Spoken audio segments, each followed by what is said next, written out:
혹시 누가 이 사람이 사실은 약한 고리다. 왜냐하면 책임을 전적으로 떠안을 수가 절대 없는 위치다. 그러면 이 사람 빠져나가려고 노력을 할 것이고 뭔가 말이 나올 수 있다. 뭐 이런 사람이 있습니까? 일단은 유재현 법무관리관이 상당히 이제 성향은 진보 성향이고 문재인 정부 때 임명된 법무관리관입니다. 그리고 지금 이 청문회 출석하면은 자기 법무관리관 임기는 열흘밖에 안 남은 거예요. 6월 말에 임기 끝이고 연장 신청을 안 했군요. 그래서 이제 경계선으로 가고 있어요. 예, 공무원에서 민간인 되는 거네요. 그렇습니다. 예. 그래서 이 청문회를 계기로 이제 더 이상 국방부 통제를 내가 받을 필요가 없다. 요거 꿀팁이네요. 여기가 약한 고리. 예. 그래서 약간 이런 부분은 조금 법사위원들이 감성적 접근도 좀 곁들이셔야 돼요. 그러네요. 지금까지 그 자리에 어떻게 갔는지 우리 다 알고 있고 또 무엇을 지키려고 했는지도 아는데 이제는 내려나오셔라. 이런 권고도 좀 많이 하면은 의외로 약한 부분이 많이 드러날 것이다. 무엇보다 그 유명한 최 모 의원이 추천을 해서 그 자리에 갔다는 거 아니에요? 그러면 예, 거기도 추천했고 민주당이 밀었지 뭐 거기. 민주당이 밀었고 시민사회단체하고 대표적으로 그래가지고 상당히 군 인권 시민운동가들한테는 기대를 걸었던 법무관리관입니다. 근데 공교롭게도 정권 교체기에서 처신이 어려웠던 것 같아요. 그러니까 우리가 뭘 압박하고 윽박지르는 것도 있지만 그런 사정까지 다 읽어내야 되는 거죠. 우리는 진실 끌어내는 게 중요하니까. 이분은 들은 거를 그리고 들어서 뭐 지시받은 거를 그대로 이행했다라고 말하면 뭐 법적으로 처벌받을 뭐가 있나요? 그래도 나는 뭐 어쩔 수가 없었다 위에서 그런데 박정은 그때 대령한테 전화한 건 좀 문제가 될 것 같습니다.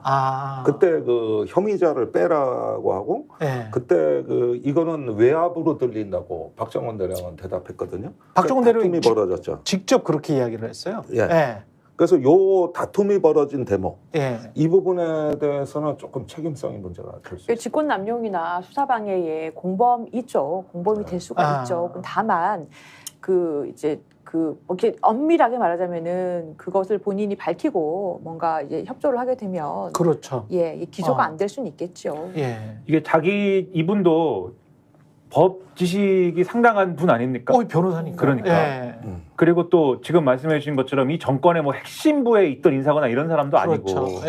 그런데 이런 상황에서 자기 처지 때문에 어쨌든 이런 일들을 했어야 되는 거잖아요. 그러면은 상식적으로 볼 때 그 국방부 조사본부나 이런 데서 중간 보고서나 이런 거를 남겨놓은 것도 그렇고 흔적을 남겨놓은 거잖아요. 국방부 조사본부 같은 경우에는 우리가 이거 듣고 싶지는 않았는데 이런 지시를 뭐 우리는 동의하진 않았는데 라는 식의 흔적들을 남겨놓은 거잖아요. 제가 볼 때는 유재현 관리관도 이 하는 과정에서 말을 듣고 뭐 자기가 지시를 이행하고 하는 과정에서 무슨 흔적을 남겨놨을 가능성이 대단히 높지 않는가. 그렇죠. 본인이 말을 뭐 하고 증언을 하는 것도 있지만 기록이나 이런 것들이 나중에 물론 이제 요걸 청문회를 지난 다음에 뭐 특검으로 가든가 말든가 한 다음에 얘기겠지만 아마도 기록이나 이런 것들이 아마 있고 그런 것들에 의해서 자기의 어떤 책임을 좀 경감하려는 그런 노력을 하지 않을까. 그런 것들도 상당히 감안해 볼 부분이긴 하겠죠. 그리고 유재현 법무관리관이 전화하고 통화하고 이것뿐만이 아니고 그것도 좀 주목을 해봐야 될 것 같아요.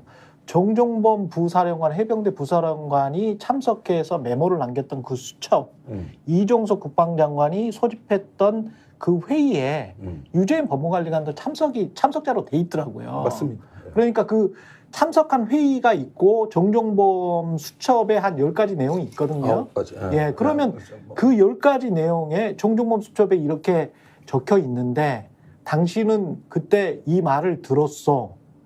그 다음에 거기에 약간 좀 희미한 부분이 있잖아요. 이 말이 어떤 말이요? 라고 유재현한테 물어봤을 때 유재훈도 만약에 아기가 맞는 말을 한다면 그렇다면 이제 굉장히 좀 부인하고 있죠. 그러니까 거기에 나와 있는 지시사항은 유재현은 자기가 지시한 내용이 아니라고 그러거든요. 그러니까 재판에서 이게 재판에서 나온 얘기잖아요. 그 메모에 예를 들면은 누구누구 수사 언급 안 돼 뭐 이런 내용이 있는데 이 정 부사령관이라는 사람은 처음에는 장관이 지시한 내용 메모한 거다라고 얘기를 하다가 재판에서는 유재현이 얘기한 내용이다 이렇게 얘기를 한 거거든요. 근데 유재현은 이 재판이니까 위증하면 안 되지 않습니까? 그렇죠. 말을 막 돌려요 계속. 그때 얘기를 할 때 저도 얘기하고 장관도 얘기했는데 예.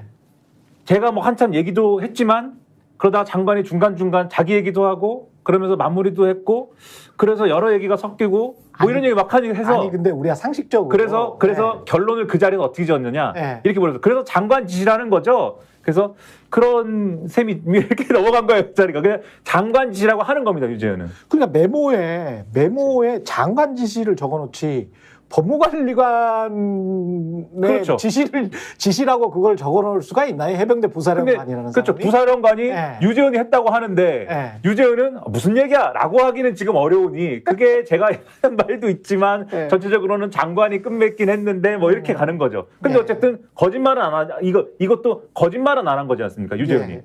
허위로 얘기하진 않은 거거든요. 이런 것들이 계속 있을 거예요. 그런 것들을 얼마나 끌어내느냐도 중요한 포인트다. 그 당시에 정정범 전 부사령관은 과태료 처분받으면서까지 재판 출석 안 한다고 거부했거든요. 근데 굉장히 특이한 경우예요. 그러니까 말을 못할 사정이 있는 거죠. 그렇죠. 그렇죠. 예. 그리고 지금도 지금 현역 군인이잖아요. 정정본 사령관. 네. 부사령관. 예, 그렇습니다. 야, 이 사람도 운명이 결정이 되는 거네. 본인의 그렇죠. 군인으로서의 운명이. 예. 그러니까 그 골치 지금 아프긴 이런 하겠다. 지휘부가 우리나라 서북도서를 방어하고 있다는 게 예. 불안하게 짝이 없는 거죠. 그 그러네. 서해상에서 무슨 일이 일어나면 해병대 사령관이 정권을 쥐고 뭘 한다면서요. 그 서북도서 방어사령관입니다. 그걸 겸임하고 있어요.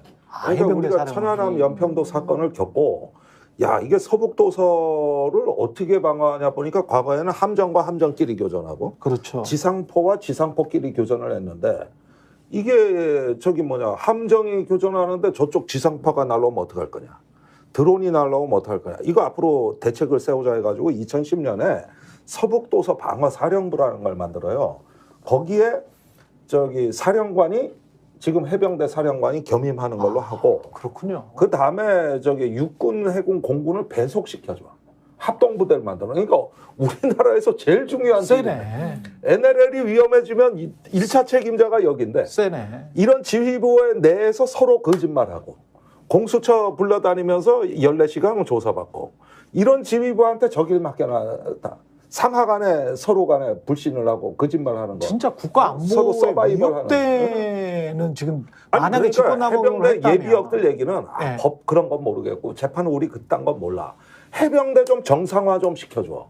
지금 남북이 이래 대치하고 있고 북이 NLL을 위협하고 있는데 이 얘기야 이 얘기. 이게 최소한 이걸 국군 통수권자가 조치를 안 한다는 게 이게 인사가 뭔가 있어야 되잖아요. 그러면 그렇죠. 해병대 사령관에 대해서 그리고 네. 일사단장에 대해서 등등등에 대해서. 근데 이런 상태를 그냥 두지 않습니까? 그러면서 뭔 안보를 맨날 얘기하고 뭐 자유민주주의를 얘기하고 뭐 북한에 대해서 본때를 보여주자 이런 모드로 가는 게 무슨 설득력이 있어요. 진짜 스픽스는 말하는 언론입니다. 대세는 유튜브, 그중에서 스픽스. 좋아요, 댓글, 구독, 알림 설정. 여러분이 저희를 사랑해 주시고 우리가 여러분을 사랑하는 4가지 방법입니다.